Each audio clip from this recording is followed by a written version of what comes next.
ஸ்லாங்கூர் பத்தாலிங் ஜியாவில் உள்ள பிரபல தனியார் பாலர் பள்ளி ஒன்று கடந்த பல ஆண்டுகளாக இபிஎஃப் ஊழியர் சேம நிதியை செலுத்தாமல் தனது தொழிலாளர்களின் எதிர்கால நலனை புறக்கணித்ததாக குற்றச்சாட்டை எதிர்நோக்கியுள்ளது.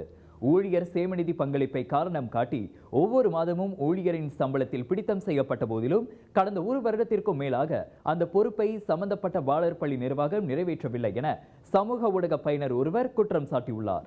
அச்சம்பவம் குறித்து அங்கு வேலை செய்யும் தமக்கு தெரிந்த நபர் ஒருவர் போலீஸ் புகார் செய்துவிட்டார். அங்கு வேலை செய்யும் இதர ஆசிரியர்களும் புகார் செய்துள்ளனர். ஆட்வளத்துறையிடமும் புகார் அளிக்கப்பட்டு விட்டது.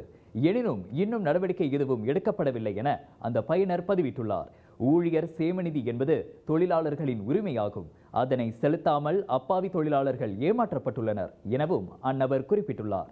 அந்த பதிவின் கீழ் சமூக ஊடக பயனர்களுடன் இணைந்து பாதிக்கப்பட்ட தொழிலாளர்கள் சிலரும் கருத்துரைத்துள்ளனர். ஓராண்டு கடந்துவிட்டது, இன்னமும் எதுவும் செலுத்தப்பட்ட பாடில்லை, எல்லாம் வெறும் வாய் வார்த்தை மட்டுமே என அதில் ஒருவர் சாடியுள்ளார்.